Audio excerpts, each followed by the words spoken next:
Ahmedabad highway પર ખાનગી ઇન્ડસ્ટ્રીઝના કામદારોની હડતાળ।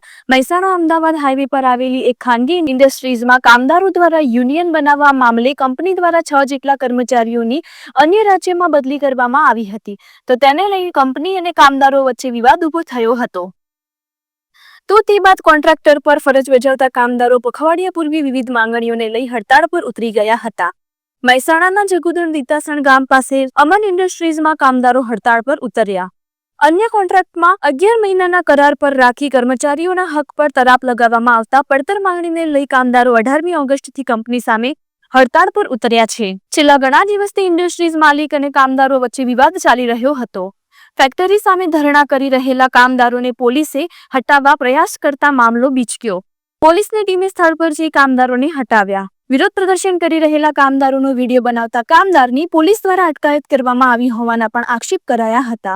કામદારોમાં ઉગ્ર રોષ ભભૂકી ઉઠ્યો અને આ અંગે કામદારો દ્વારા ઉચ્ચ કક્ષાએ રજૂઆત કરવામાં આવી હતી। હડતાળ પર ઉતરેલા કામદારોના બદલે પરપ્રાંતીય કામદારોને ઊંચા વેતન પર કામ પર રાખી દેવાના આક્ષેપો કરવામાં આવ્યા।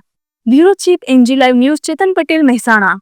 માટે એમને ટ્રાન્સફર આપી એના માટે અમે એમને વાત કરી એટલે કે ના ટ્રાન્સફર રદ થશે નહીં, તમે યુનિયનમાંથી નીકળી જાઓ। યુનિયનને અમે સ્વીકાર કરતા નથી, યુનિયનમાંથી નીકળી જાશો તો જ ટ્રાન્સફર રદ થશે, નહીં તો રદ થશે નહીં। આવું અમને વારંવાર દરેક ડિપાર્ટમેન્ટ સાહેબોને જે કંપનીના અધિકારીઓ છે, એચઆર ડિપાર્ટમેન્ટ, એમડી સાહેબ બધાએ અમને દબાણ કરી હતું, બરાબર। એટલે અમે નીકળ્યા, એમને રદ કરીને એટલે અમે આવી ગયા બહાર। એટલે અમે શાંતિથી ગાંધીવાદીથી અમે 9 દિવસ બહાર બેઠા। કઈ તારીખથી બહાર બેઠા? 18 તારીખે ધરણા પર કેટલા કર્મચારી આપણે? 350 ટોટલ। આજે શું પ્રસંગ બન્યો બોલો? આજે એવું પ્રસંગ બન્યો કે જે અમે બહાર બેઠા હતા ને એનો હું તમને કહું કે જે અમારામાં 350માં 80 કર્મચારી એવા છે કે જે રેડિયન્ટ કંપની રેડિયન્ટ કોન્ટ્રાક્ટ હતો, કોન્ટ્રાક્ટ બેઝ? હા, કોન્ટ્રાક્ટ બેઝ ઉપર જે લોકો 9 વર્ષ 5 વર્ષ 10 વર્ષ બધા ઉપર હતા। એટલે અમે અમારું સોલ્યુશન આવી ગયું એટલે અમે અંદર ગયા। 2 દિવસ પછી એમને શું કર્યું, આ જે કોન્ટ્રાક્ટના માણસોનો એમનો કાર્ડ બંધ કરી દીધો, કોન્ટ્રાક્ટ રદ કરી દીધો, નવો કોન્ટ્રાક્ટ લાવ્યો। નવા કોન્ટ્રાક્ટની અંદર એમનું એવું પેપર વર્ક હતું કે ભાઈ તમે આવું લખ્યું છે કે ભાઈ 11 મહિને તમારો કરાર પૂરો થાય, તમે યુનિયનમાં ના જોડાઈ શકો, અહીંથી તમને બીજો ટ્રાન્સફર ગમે તે કંપની કરી શકે, આવા બધા નિયમોનો એમનો પત્ર હતો। એના ઉપર સહી કરી અને પછી કે તમે અંદર કામ કરવા ચાલુ થઈ ગયું। એટલે અમારા આ બધાએ અમે સાથે મળીને એક નક્કી કર્યું કે આ તો કારીગરના દબાવવાની વાતો, શોષણની વાતો થઈ।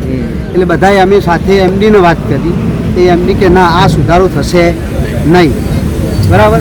એટલે અમે બધા સાથે અમારા બહાર બેસી ગયા। કાલે સવારે બહાર બેસ્યા હતા। કાલ લેબર કમિશનર જે મહેસાણા કામિનીબેન આવ્યા હતા, પછી એ કંપનીના વકીલ હતા પરેશ વ્યાસ, બધી સાથે ચર્ચા થઈ। સાંજે લગભગ નહીં હોય તો 7:30 આજુબાજુ, હા 7 વાગે આજુબાજુ બધું સમાધાન થઈ ગયું કે ભાઈ અમે કાલ સવારે સમેટી લઈશું, આવી વાત થઈ। કયા બેઝ ઉપર સમાધાન કર્યું? એટલે આ કોન્ટ્રાક્ટના જે લેખિત જે કાગળ હતો ને એમાં સુધારો કરી અને એમાં સહી કરીને પછી બધા હાજર થઈ જઈશું, આવું સમાધાન થઈ ગયું હતું। પણ આજે સવારે બધા અહીંયા અમે ભેગા થયા એટલે ઓચિંતા અમે આવ્યા એટલે લાંઘણજ પોલીસ સ્ટેશનના કર્મચારી હતા, લીંચ પોલીસના હતા, આ બધા હતા। એટલે અમને ત્યાં બેસવા દીધા નહીં, જે અમે બેસતા હતા ત્યાં। પછી અમને સમાધાન થઈ ગયું તો પછી કેમ તમે આજે સવારે બેઠા? એટલે આમાં 10 એમનો પરેશ જે વકીલ છે ને એમને કીધું હતું 10 વાગે હું તમને લેટર આપીશ, તમે વાંચી યોગ્ય લાગે એટલે આપણે બધા સાથે અંદર જઈશું, આવી વાત। એટલે લેખિત એમણે ના આપ્યું? આજ આપવાના હતા 10 વાગે આપવાના, પણ આપ્યું નહીં। હા, એના મોરી તો સવારે પોલીસ બંદોબસ્ત આવી ગયો, અમને કે તમારે અહીંયા બેસવાનું નહીં, એ ત્યાંથી ખસેડ્યા। અમારે એક ભાઈ 10 વાગે નહીં, તમે રાહ જોઈ પાછી? હા, રાહ જોતા હતા જ અમે, હજી તો આવીને ઉભા હતા જ, અને હજી કોઈ મેસેજ આવ્યો લેખિત એવી કોઈ શું કહેવાય હજુ તમને બાંયધરી મળી નહીં કે અમે આ જે નિયમો એમાં કોઈ ફેરફાર કર્યા? હા, એવી કોઈ બાંયધરી સાંજે ઊંધી જે મળી હતી ને હે ને એમાં આજ સવારે એનું કોઈ નિર્ણય આવ્યો નહીં। હવે આપણે શું કરવાના? હવે તો આ અમારે તો આજે 80 કોન્ટ્રાક્ટના જે કર્મચારીઓ છે એના ભવિષ્યનું શું? એ લોકો તો એમ કહે કે આ પેપરમાં અમે સહી કરો તો અંદર આવવા દઈશું, પણ આ અમારા ત્યાંથી જે એક ભાઈને લોખંડ પોલીસ સ્ટેશનમાં લઈ ગયા. શું નામ એમનું? હા, એનું નામ છે પટેલ પ્રતિક. પટેલ. હા, એને લઈ ગયા. એને લઈ ગયા કારણ કે એ શું કરતો હતો, અમે શાંતિથી જે બેઠા હતા ને એનો વિડીયો ઉતારતો હતો. એમાં આમના ભાઈ ચૌધરી કરીને છે, કિરીટ ચૌધરી, એને અહીં જબરદસ્તી પકડીને લઈ ગયા, એને માર્યો બી છે. વિડીયો એટલે તમારો વિડીયો ઉતારતો કંપનીનો? ના, અમારો બધાનો ભેગો વિડીયો ઉતારતો હતો. તમારો વિડીયો ઉતારતા એમાં એમને શું તકલીફ? એ તો હવે ખબર નથી સાહેબ, હવે એમને શું તકલીફ છે, બરાબર. હા, પકડી અને સીધો લઈ જાય ગાડી બેહાડી દીધા. સિક્યુરિટી પકડ્યા કે પોલીસે પકડ્યા? પોલીસે પકડ્યા. આ કિરીટભાઈ ચૌધરી છે ને, જે પોલીસે એમને પકડ્યા. અને લાકડા પોલીસ સ્ટેશન લઈ ગયા. હા, લાગણી પોલીસ ને ગયા ને બધા અમે ત્યાં ઊભા હતા, તે અમને બધાને દંડા લઈને કે બધા હેડો નેકળો હોયથી કે અહીંયા ઊભું નહીં રહેવાનું તમારે. ખસેડ્યા હા, ત્યાંથી. ત્યાંથી અમે અહીંયા આગળ આવતા. હવે આપણે શું રણનીતિ આગળ શું કરવાના છીએ? હવે બધા આ બધા કારીગરો, અમારે એવું કહેવું છે કે કંપની જે આ ખોટા પોલીસ દ્વારા જે દબાણ લાવે છે, પોલીસ દમન અને જે હા. તમારું લેખિત તમને ના મળે ત્યાં સુધી તમે અહીંથી હટવાના નથી, એવું જ કહેવું છે ને તમારે? હા, એવું છે. ઓકે. એટલે એમાં તો ખાસ વધારે જવાનું એ છે કે અમે જે લોકો મજૂરો છીએ બધા કંપનીના લોકલ, મતલબ દીતાસણ, જગુદન, મહેસાણાથી માંડીને એના બધા વર્કરો છીએ, લગભગ 350 ઉપર છીએ. તો એ લોકોની એક જ માંગ હતી કે નોકરી સેફ સાઈડ નોકરી થાય. કોઈને 15, 20, 30 વર્ષથી નોકરી કરે છે બધા, બરાબર છે. તો સ્ટડનલી ગમે ત્યારે નીકળી જતા હતા. એક ઇસ્યુ આવ્યો હતો, પછી બધાને બીક પેટી કે ભાઈ નોકરી નહીં હોય તો ભાઈ ખાઈશું શું? આટલા વર્ષ આપણે નોકરી કરી છે. તો એના અનુસંધાનમાં મેં જ આગેવાની કરીને બધાને એક બનાવીને એક યુનિયન બનાવ્યું છે, જે 336 માણસો ઓલરેડી બાજુ છે. તો બનાવ્યું, એના પછી કંપનીએ અમારા ઉપર પેતરા ચાલુ કર્યા અવનવા. રાજ્ય બહાર ટ્રાન્સફર આપી દીધું છે. પછી જે અમારા લેબર કોન્ટ્રાક્ટરના 78 માણસો છે એ લોકોને સડનલી બીજા કોન્ટ્રાક્ટમાં જોડાવાના, અને અલગ અલગ નિયમો કે જે ખરેખર હોય ને એ કાનૂનમાં છે જ, કે નોકરી કરતી હોય તમારે શું શું કાળજી રાખવાની હોય છે, કંપનીના વિરુદ્ધમાં કે કંપનીના અગેન્સ્ટ કે શું કરવું, એના રિલેટેડ ગુજરાત ગવર્મેન્ટે બનાવેલા છે. એના અલગથી બતાવવાની જરૂર નથી કે ભાઈ તમારે ચોરી નથી કરવાની, તમારે 11 મહિના પછી રેન્ટ પર રહેતા હોય તો કરાર નથી લખવાનું. એક નૈતિક ફરજ છે કે આપણી આ કંપની છે, આપણી સમજીને ચાલવાનું છે, બરાબર. તો એ લોકોને સડનલી બહાર કાઢી દીધા છે, કાર્ડ બંધ કરી દીધા છે. તો અમે લોકો કંપનીના એમ્પ્લોય એમને જોડાઈને સાથે રહીને કે ભાઈ આમનું રદ કરો, જે પ્રોસેસ હશે એ આપણે સાઇન કરીને કોસ્મોસમાં લઈ લઈશું. એક આ લેવલની વાત હતી. કાલે અમારે સમાધાન થઈ ગયું છે. હવે અત્યારે ખબર નથી શું કર્યું પોલીસે. 1-2 માણસને મારે છે, અંદર તો પાટું બી માર્યું છે 2-3 માણસોને, પણ એ બીવાઈ ગયા છે, ડરી ગયા છે, બોલશે નહીં. મને મેં પૂછ્યું કે કોને બોલ્યું, મારો, પણ એ બોલતા નહીં, ડરી ગયા, એટલા બીવાઈ ગયા છે. એટલે બીજું કોઈ આમાં હાલ કોઈ માંગણી છે નહીં અમારી.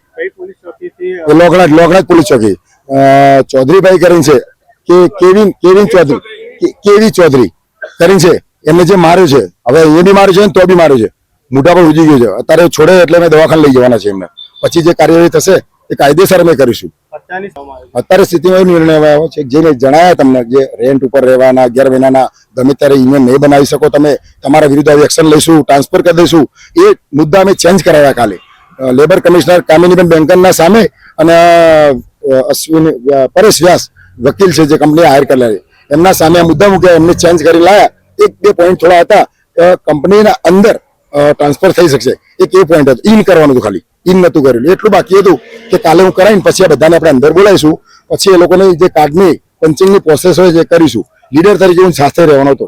આ ચર્ચા થઈ હતી, પણ સવારે આવી પોલીસ જ્યાં અમે બેસતા હતા હાઈવે ઉપર, જે ગવર્મેન્ટની જગ્યા છે, કંપનીને નથી, તો એ કામ બધાને પાટા માર્યા, ધક્કા માર્યા. 500 મીટર દૂર જાઓ.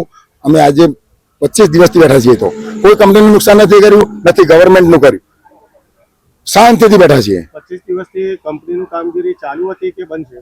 બહારથી લાવવાનો પ્રયત્ન કરતા હતા, અમારી જગ્યા પર માણસો લાવવાનો. પણ અમે કંપનીને બી કહી દીધું હતું અને માણસોને બી કહી દીધું કે આપણી જગ્યા પર કોઈ જવું ના જોઈએ. જો જશે તો અમારી વેલ્યુ શું? 0. 350 માં એડમિટ કરી દે, ભરતી કરી દે. અમારા કરતા ડબલ ઓફર પગાર. પાછી એ બી તમને કહી દઉં, પગારની ઓફર ડબલ, કે જેનો એ 400 પગાર છે ને 900, 1000, 1200 પગાર સ્ટાર્ટિંગ, જેને કઈ આવડતું નથી. આ કેટલા વર્ષથી આ લોકો નોકરી પર હતા? નોકરી પર કોઈને 2 વર્ષ, કોઈને 5 વર્ષ, 7, 8, 9 એવા 10 વર્ષ સુધીના છે, કે જેના પરમેનન્ટની કન્ડિશનમાં છે, તો બી કંપની કરવા માટે બંધાયેલી હતી. હવે અધર હાથ કરીને આખા કાંત નહીં કે કાન હાથે આડા કરીને નીકળી જાય, એક પોઝિશન પર કામ કરવા માંડી હતી, જે એક જ વર્ચસ્વ હતું હિન્દી ભાષીનું. એ લોકો કેમ થતા મારી જગ્યા પર કોન્ટ્રાક્ટ આપી દે, મારો પગાર 50,000 હોય તો સામે 1.5 લાખમાં કોન્ટ્રાક્ટ આપી દે. એને આ કંપનીનો ફાયદો કે નુકસાન? તમે એવું કહેવા માંગો છો કે ગુજરાતની અંદર પણ પરપ્રાંતિયોનો દબદબો છે? જબરજસ્ત જબરજસ્ત. અત્યારે તો ખતરનાક છે જે ખરેખર અંગ્રેજો ગયા પણ બીજા અંગ્રેજો આવી જાય એ લેવલ ઉપર કામ થઈ ગયું છે. અને યોગદાન અમારું કેટલું છે એમને બી ખબર નથી. મેં સિંગ ચણા ખાઈને કંપનીમાં મેં નાઇટો કરી છે, ઓવર ટાઈમ કરે છે, બે હિસાબ એ રેકોર્ડ કાઢ્યો છે. તમે વિચાર કરો 200 કલાક ઓવર ટાઈમ મેં કરેલો છે. મારું મેન્ટેનન્સ ડિપાર્ટમેન્ટનો મેન્ટેનન્સનું વર્ક કરું છું. પૂરા કંપનીનું પ્લાન્ટ આખો મેન્ટેનન્સ ઇલેક્ટ્રિકલ મિકેનિકલ લેવલનું અમે સંભાળીએ છીએ. આપણે યુનિયનનું કઈ નામ આપેલું છે? કેમિકલ મજદૂર પંચાયત, CMP શોર્ટ નામ છે. આસિમ રોય અમારા ગાઈડ મતલબ સલાહકાર છે અને વકીલ છે.